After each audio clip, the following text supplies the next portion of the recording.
네, 만나서 반갑습니다. 네, 한 주간 잘 보내셨어요? 네. 날이 좀 많이 따뜻해졌는데, 이제는 좀 우리가 봄을 맞이하는 그런 시기입니다. 어쩌면 우리 인생에 있어서 봄이 찾아오면 좋겠죠? 지금 코로나로 겨울과 같은 그런 시기를 보내고 있는데, 하나님께서 따뜻한 봄날 같은 그런 날을 속히 우리가 경험할 수 있도록 위에서 많이 기도해 주시고, 코로나 때문에 여러분 부모님 세대가 많이 고통을 당하는 분들이 많이 있습니다. 살아가는 게 힘겨울 정도로 그런 고통을 당하고 있는 분들이 있어요. 믿는 분이든지 그렇지 않은 분이든지 이 땅 가운데서 살면서 우리 부모님 세대가 바르게 건강하게 그리고 속히 잘 세워질 수 있도록, 왜냐하면 그래야 여러분과 같은 그 다음 세대가, 자녀 세대가 또 고통을 당하지 않고 행복하게 살 수 있기 때문입니다. 그래서 항상 우리는 우리 자신만 위해서 사는 것이 아니라 부모님을 위해서도 그리고 나라를 위해서도 기도하면서 살아가는 우리가 되었으면 좋겠습니다. 오늘 전도서의 말씀을 함께 가지고 왔는데, 우리가 묵상집을 따라서 이게 설교를 하고 있어요. 근데 이렇게 보면 서로 연결되어 있는 것을 볼 수가 있죠. 우리가 말씀과 고난, 그것을 살펴보았었는데, 오늘은 말씀이 우리 인간에게 있어서 얼마나 가치 있는 일인지 전도서의 가르침을 통해서도 그것을 볼 수가 있습니다. 혹시 전도서 읽어보신 분 있으세요?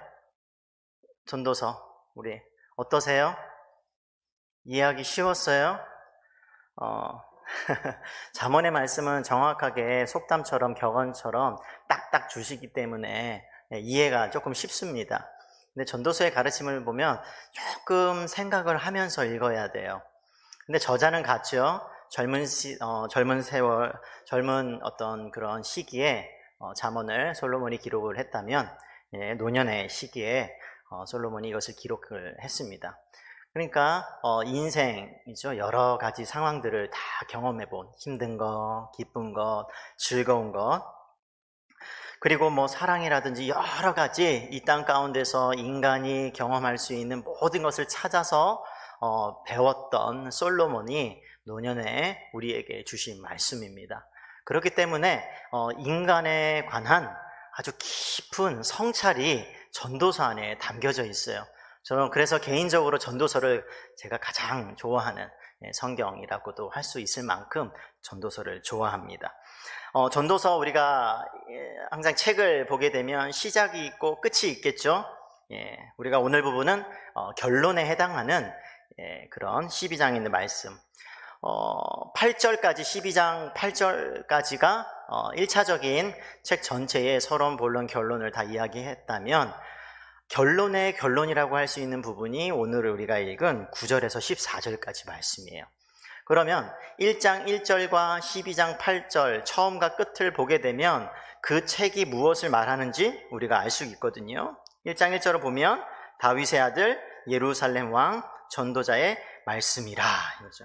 다윗의 아들이며 예루살렘을 다스렸던 왕이면서 동시에 전도자, 뭔가 말씀을 가르치는 자이죠. 전도, 뭔가 가르쳐주는, 그래서 말씀이라. 그러면서 이 책의 시작은 2절부터예요.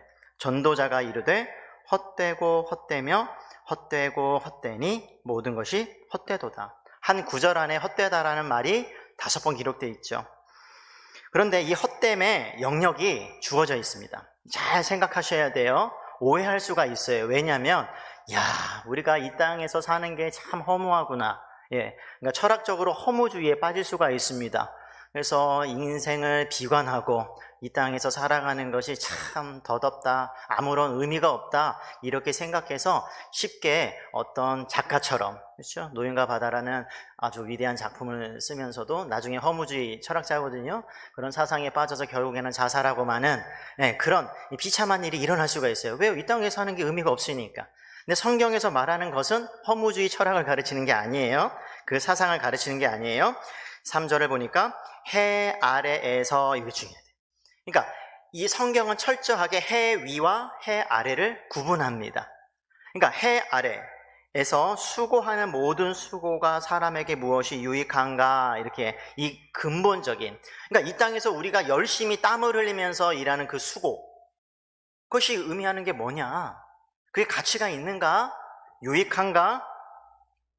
그 근본적인 질문을 던지고 전도서는 시작을 해요. 그러면 해 아래에서죠, 항상 해 위도 있다는 거예요. 해 위에는 하나님의 영역이죠. 하늘의 영역.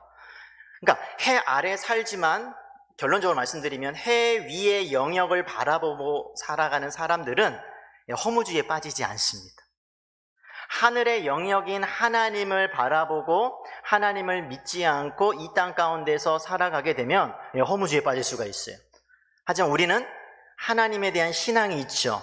그 신앙을 가졌다는 것 자체가 하늘, 해 위의 영역을 우리가 소유하고 있기 때문에 비록 이 땅 가운데 잠깐 이 해 아래에서 살고 있지만 하나님께서 우리에게 주시는 어떤 일들이 있기 때문에 그 일들을 행하면서 살아가면 허무한 것이 아니라 그래도 가치 있다, 이것이에요. 그러니까 우리의 삶의 가치, 그리고 우리가 하는 일들의 가치는 항상 하나님과 연결해서 생각할 때 그것이 의미가 있는 것이에요.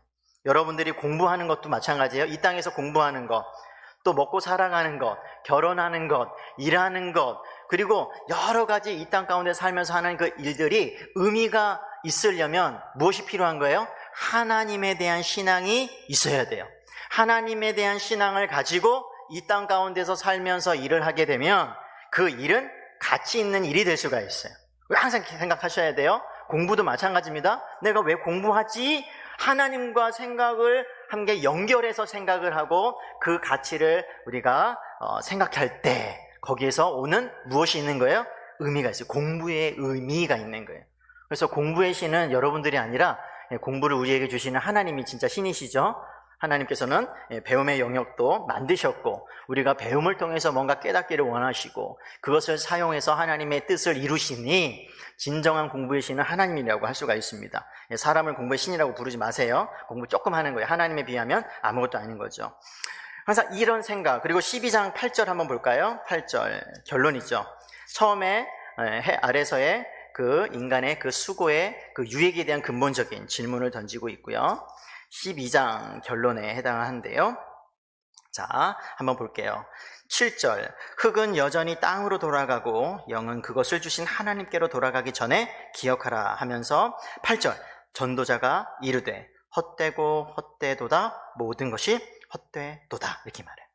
그러니까 이 자칫 잘못 보면 전도서는 참 이 땅 가운데서 우리가 하는 모든 것이 헛되다. 그래서 이 땅에서 공부하는 것도 헛되고 결혼하는 것도 헛되고 그리고 일을 하면서 살아가는 헛되다. 이렇게 인간을 비관적으로 보는 것이 아니죠. 그렇게 생각하면 안 된다고 우리가 다시 한번 말씀을 드릴게요.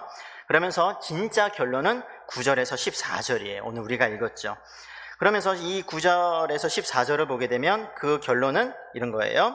전도자는 지혜자이어서 여전히 백성에게 지식을 가르쳤고 또 깊이 생각하고 연구하여 잠언을 많이 지었으며 10절, 전도자는 힘써 아름다운 말들을 구하였나니 진리의 말씀들을 정직하게 기록하였느니라. 11절, 지혜자들의 말씀들을 들은 찌르는 채찍들 같고 회중의 스승들의 말씀들은 잘 박힌 목 같으니 다 한 목자가 주신 바이니라. 하나님께서 주신 거죠. 12절, 내 아들아 또 이것들로부터 경계를 받으라. 많은 책들을 짓는 것은 끝이 없고 많이 공부하는 것은 몸을 피곤하게 하느니라. 일의 결국 13절과 14절이 암송구절이에요. 일의 결국을 다 들었으니 이 말은 뭐냐면 일의 결국이라는 말이 일이라는 말과 말씀이라는 말이 히브리어는 똑같아요. 그러니까 말씀의 결국이라는 말은 결론이라고 말할 수 있어요. 자, 여태까지 이 전도자가 한 말의 모든 것의 결론은 너희가 다 들었다, 이렇게 말하는 거예요. 내가 여태까지 했던 말들 다 들었지? 그러면서 이렇게 말하는 거예요. 그러면 명심해, 하나님을 경외하고 그의 명령들을 지킬지어다. 이것이 모든 사람의 본분이니라. 그래서 여기에서 오늘 제목이 나오는 거예요. 무엇이 사람의 전부인가? 그러니까 성경은 전도서 12장 13절을 보게 되면 이 땅 가운데 내가 사람으로 태어나서 마땅히 사람으로서 해야 할 일이 있는데 그것이 부분이 아니라 전부라고 말할 수 있는 것, 그게 있다는 거예요. 혹시 일부와 전부 차이가 알죠? 영어에서는 파트라고 하는 부분과 all이라고 하는 모든 있죠? 그런 영역, 전부라고 말할 수 있는 게 있어요. 자, 사람이 행해야 하는 전부, 그것이 있다는 거예요. 13절 이것이요. 이것이 모든 사람의 본분이래요. 이게 본분이라는 말은 몫이에요. 사람이 마땅히 이 땅 가운데 살면서 행해야 되는 어떤 특정한 몫이 있다는 거예요. 근데 여기서 몫이라고 번역을 하면 안 돼요. 또 어떤 영어 성경에는 의무라고 번역을 했어요. 그건 첨가된 거예요. 그러니까 원어를 그대로 번역해주면, 왜냐하면 이것이 모든 사람의 전부이기 때문이다, 이렇게 얘기해야 돼요. 자, 사람의 전부라고 말할 수 있는 것, 모든 것이라고 말할 수 있는 것, 그것이 뭐라는 거예요? 하나님을 경외하는 것, 그리고 하나님의 명령들을 지키는 것이야말로 사람으로 태어나서 사람이 행해야 되는 전부다, 이렇게 말하는 거예요. 부분 아니에요? 그러니까 인간이 행할 수 있는 그 전부라고 말할 수 있는 것이 무엇인지 우리에게 가르쳐주고 있는 거예요. 근데 이 사람은 항상 생각을 해야 되죠. 그러니까 이것을 이해하기 위해서는 사람이 어디에서 왔지? 이렇게 생각을 한번 해봐야 돼요. 사람은 어디에서 왔습니까? 사람의 기원, 인류의 기원은 하나님이시죠. 창세기 1장과 2장을 읽어보게 되면 사람이 하나님의 형상으로 만들어졌다, 이렇게 말하죠. 하나님께 창조되었다, 이렇게 말하고 있어요.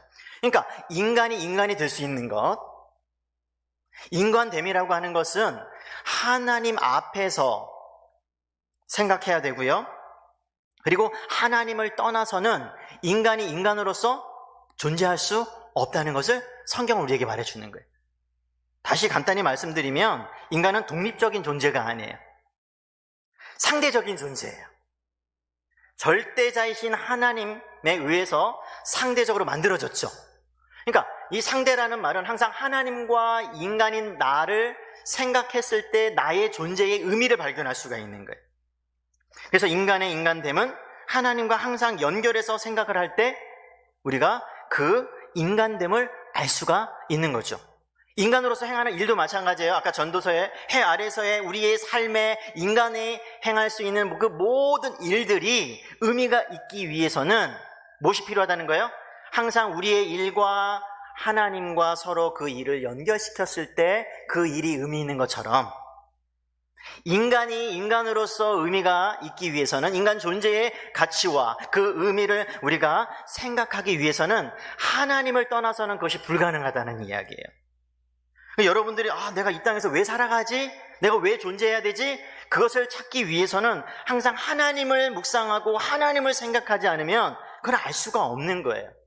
그럼 인간의 인간됨은 무엇으로 우리가 뭐라고 말할 수 있을까요? 여러 가지 인간에 대해서 이렇게 말하죠. 인간은 뭐하는 동물이다. 그렇죠? 또 뭐 생각하는 동물이다. 또 뭐 있어요? 네, 여러 가지. 여러분 많이 학교에서 배우잖아요. 인간을 이렇게 저렇게 말하잖아요. 근데 성경을 가지고 인간은 어떤 존재이다, 이렇게 말할 수 있는 것이 한 가지가 있어요. 하나님은 인간을 만드셨죠? 네, 창조받은 인간이에요. 그러면 인간이 어떻게 살아야 하는지 규명해 주셨어요. 정해 주셨어요. 그게 뭘까요? 순종하는 존재로 만들어 주신 거죠. 하나님께서 만드시고 나서 에덴 동산에 두시고 나서 뭐라고 말씀하시는 줄 알아요? 2장 15절에 보면 여호와 하나님이 그 사람을 이끌어 에덴 동산에 두어 그것을 경작하며 지키게 하시고, 명령하시는 거예요.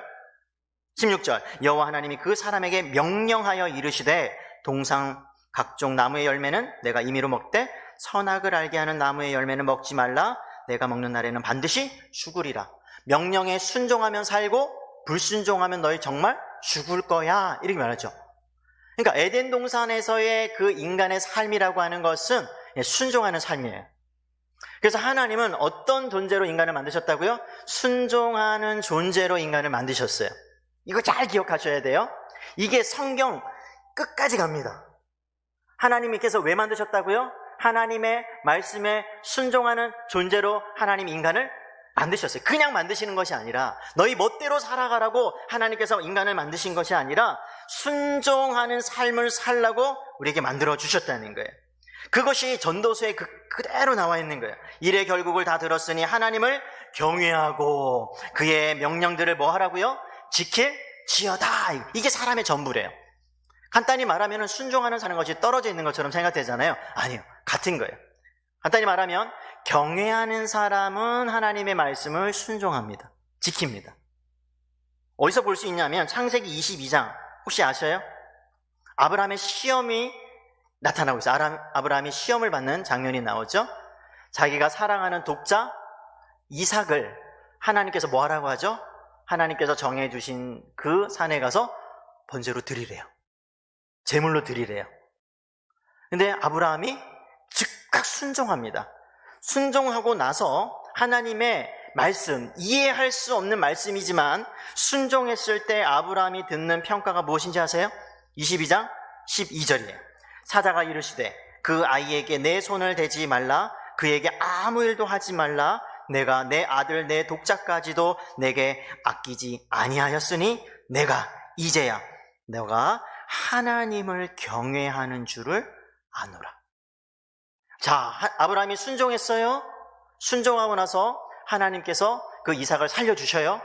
시험하기 위해서, 죽이려고 이삭을 바치라고 한 것이 아니라 아브라함을 시험하기 위해서 하셨기 때문에 시험에 통과하자마자 바로 하지마, 손대지 마, 죽이지 마, 바치지 마, 너가 나를 경외하는 줄 내가 이제 알았어, 이야기하는 거죠. 그러니까 순종이라고 하는 것은 무엇을 통해서 드러나는 거예요? 그 사람이 하나님을 경외하고 있을 때 하나님의 말씀을 지킬 수가 있다는 거예요. 그 아브라함이 그것을 우리에게 보여주죠. 그뿐만 아닙니다. 출애굽을 했어요. 하나님께서 이스라엘 백성들을 구원해 주셨어요. 그러면서 이제는 모세를 통해서 너희들이 이제 앞으로 가나안 땅에 들어가게 되었을 때 어떻게 살아야 되는지를 모세를 통해서 하나님께서 주시거든요. 신명기 4장 10절의 말씀을 보게 되면 이런 말씀이 있어요. 내가 호렙산에서 내 하나님 여호와 앞에 섰던 날에 여호와께서 내게 이르시기를 나에게 백성을 모으라. 내가 그들에게 내 말을 들려주어 그들이 세상에 사는 날 동안 나를 경외함을 배우게 하며 그 자녀에게 그 경외함을 가르치게 하리라 하시매. 하나님께서 호렙산에 하나님께서 모세에게 율법을 주시기 위해서 다 불러 모으라고 그랬어요. 그게 출애굽기 19장에 있는 내용이죠. 그때 불러 모아서 하나님께서 모세를 통해 말씀해 주셨어요. 왜요? 하나님을 경외하는 것을 알게 해주려고. 하나님께서는 의도적으로 사람들을 다 불러 모으는 가운데 모세에게 율법을 주시고 그 내용을 들려주셨다는 거죠. 실질적으로 출애굽기 19장에 보게 되면 사람들이 구름과 어떤 자연 현상을 통해서 호렙산 위에 하나님께서 나타나시는 그 장면을 보고 다 두려워 떨었거든요. 그래서 경외라고 하는 말은 두 가지 의미가 포함되어 있는 거죠. 경자가 무슨 경자예요? 외자가 무슨 외자예요? 존경하고 또는 공경하고 두려워한다는 거잖아요. 그러니까 하나님을 무서워서 두려워하는 것도 있지만 공경하고 존경해서 두려워하는 것이 포함되어 있는 말이 경외라는 말이에요. 그러니까 하나님을 정말 공경하고 존경하는 사람은 두려워하고 또 두려워하는 사람은 존경. 그 존경 때문에 두려워하는 것이죠. 그 내용이 출애굽기 19장 내용이에요. 하나님께서는 경외를 배우게 하려고. 경외도 배우는 거예요? 자녀에게 또 가르쳐 줘야 되는 거예요? 배워서 가르쳐 줘야 돼요. 자, 되물림 되는 거죠. 경외하는 삶을 살라고 하나님께서는 부르셨고요. 5장 29절 볼까요? 신명기 5장 29절. 신명기는 특별히 경외와 순종에 대해서 서로 연결해서 얼마나 자주 나오는지 모르겠어요. 5장 29절도 보게 되면 다만 그들이 항상 이같이 마음을 품어 나를 경외하며 내 모든 명령을 지켜서 경외하면 지킨다. 이게 같이 나오죠. 그들과 그 자손이 영원히 복받기를 원하노라. 경외하고 하나님의 말씀을 지키는 자는 영원히 뭐 한다는 거예요? 하나님께서 베풀어 주신 복을 받는데. 그러니까 경외하고 지키는 삶은 영원한 복을 받는 그런 유익을 누릴 수가 있는 거죠. 6장 2절도 볼까요? 곧 너와 내 아들과 내 자손들이 평생에 내 하나님 여호와를 경외하며 내가 너희에게 명한 그 모든 규례와 명령을 지키게 하기 위한 것이며 또 내 나를 장구하게 하기 위한 것이라. 하나님의 명령, 경외하여 하나님의 말씀을 지키면 장수한다, 이렇게 말하고 있잖아요. 또 6장 24절도 볼까요? 여호와께서 우리에게 이 모든 규례를 지키라 명령하셨으니 이는 우리가 우리 하나님 여호와를 경외하여 항상 복을 누리게 하기 위하심이요 심이며 또 여호와께서 우리를 오늘같이 살게 하려 하심이라. 경외하는 자들이 받는 유익이 기록되어 있죠. 8장 6절도 볼까요? 내 하나님 여호와의 명령을 지켜 그의 길을 따라가며 그를 경외할지니라. 10장 20절도 볼까요? 10장 20절에 있는 말씀도 보게 되면 이렇죠. 내 하나님 여호와를 경외하여 그를 섬기며 그에게 의지하고 그의 이름으로 맹세하라. 경외하라 이렇게 말하죠. 13장 4절도 볼까요? 너희는 너희 하나님 여호와를 따르며 그를 경외하며 그의 명령을 지키며 그의 목소리를 청정하며 그를 섬기며 그를 의지하며 이렇게 말하죠. 17장 19절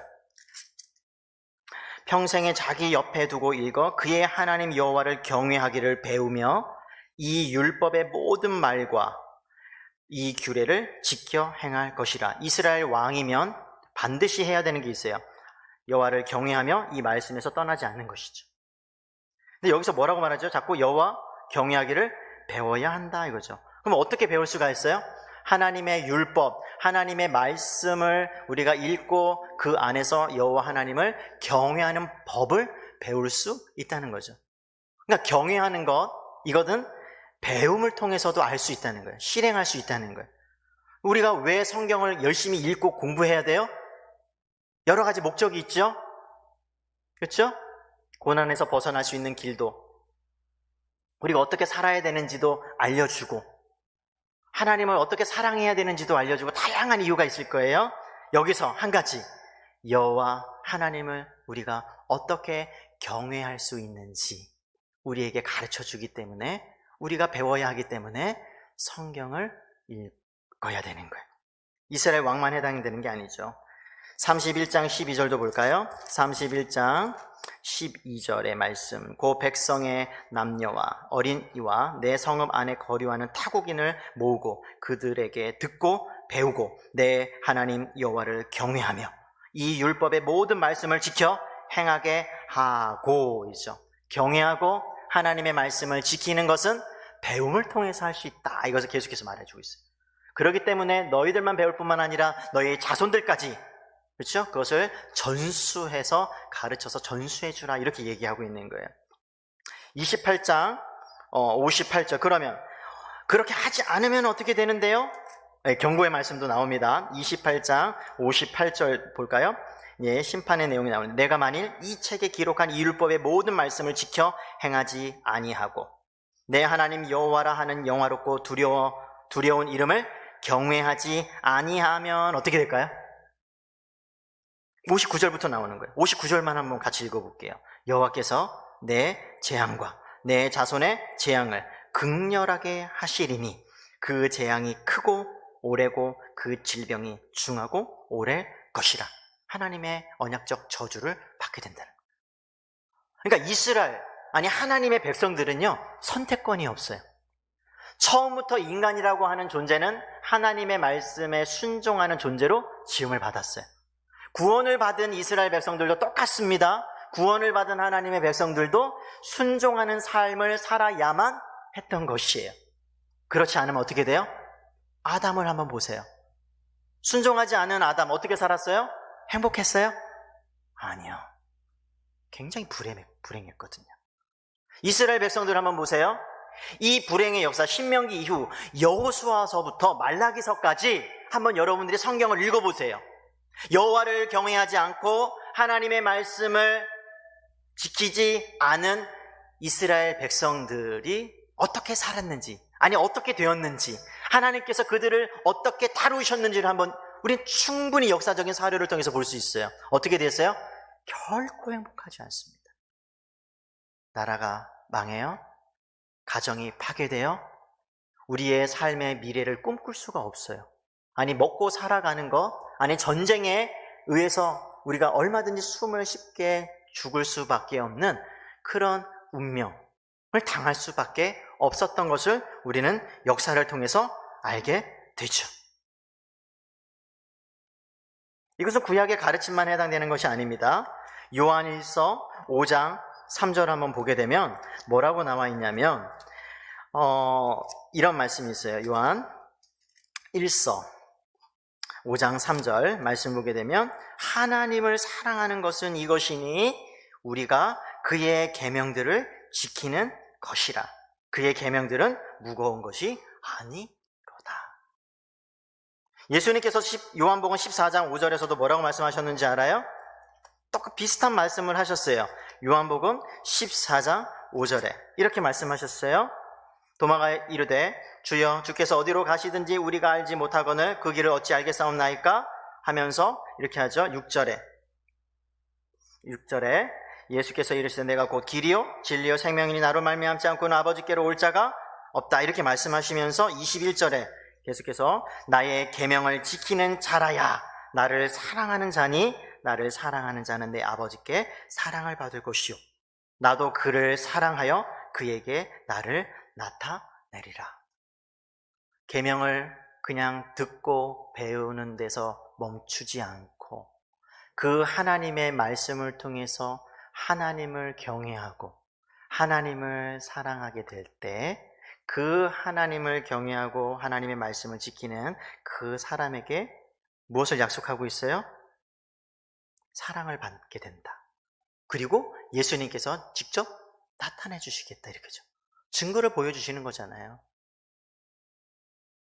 그러니까 구약이든 신약이든 하나님께서 구약을 통해서 또 신약을 통해서 예수님께서 뭐라고 말씀해 주시냐면 하나님의 백성으로 사는 것, 아니 예수님을 믿고 따라가는 그런 삶을 사는 자들에게 하나님을 경외하는 것, 사랑하는 것, 그래서 하나님의 말씀을 지키는 그 일은 결코 분리될 수가 없다고 우리에게 가르쳐주고 있는 것이에요. 시편은 경외하게 되면 그 경외하는 자가 어떤 복을 받는지 나타내주고 있어요. 25장 14절 시편이죠. 25장 14절에 보게 되면 이런 말씀이 있습니다. 같이 한번 읽어보겠습니다. 14절이에요. 여호와의 친밀하심이 그를 경외하는 자들에게 있으며 그의 언약을 그들에게 보이시리로다. 친밀하심. 그러니까 여호와께서는 경외하는 자들에게 가까이 하신다는 거죠. 가까이 하신다. 103편 11장 보게 되면 11절을 보게 되면 103편 11절도 이런 말씀이 있습니다. 이는 하늘이 땅에서 높음 같이 그를 경외하는 자에게 그의 인자하심이 크심이로다. 13절도 볼까요? 아버지가 자식을 긍휼히 여김같이 여호와께서는 자기를 경외하는 자를 긍휼히 여기신다. 111편 10절에도 이런 말씀이 있습니다. 비슷한 말씀이죠. 계속해서 유익을 우리에게 주고 있어요. 여호와를 경외함이 지혜의 근본이라. 그의 계명을 지키는 자는 다 훌륭한 지각을 가진 자이니 여호와를 찬양함이 영원히 계속되리로다. 112편 1절에도 이렇게 나오죠. 할렐루야. 여호와를 경외하며 그의 계명을 크게 즐거워하는 자는 복이 있도다. 115편 13절도 볼까요? 높은 사람이나 낮은 사람을 막론하고 여호와를 경외하는 자들에게 복을 주시리로다. 마지막으로 119편 63절을 볼까요? 나는 주를 경외하는 모든 자들과 주의 법도들을 지키는 자들의 뭐라고요? 친구라.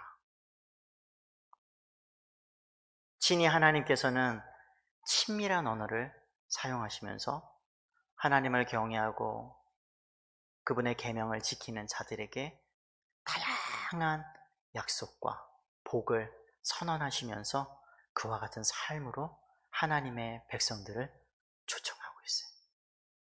우리도 마찬가지죠. 하나님의 복, 하나님의 약속은 아무나 받는 것이 아니라 하나님을 경외하고 하나님의 계명을 즐거워해서 그것을 지키는 자들에게 주어진다는 것이에요. 한 가지 더 생각을 해봐야 돼요. 14절이죠. 전도서 12장 14절은 하나님은 모든 행위와 모든 은밀한 일을 선악간에 심판하시리라. 무슨 말이에요? 언젠가 우리는 모두 심판을 받는데요. 그때 하나님을 경외하고 그분의 계명을 지켰는지 그때 분명하게 드러난다는 거예요. 했는지 안 했는지. 히브리서 9장 27절의 말씀은 이렇게 기록하고 있습니다. 한번 죽는 것은 사람에게 정해진 것이요 그 후에는 심판이 있으리니.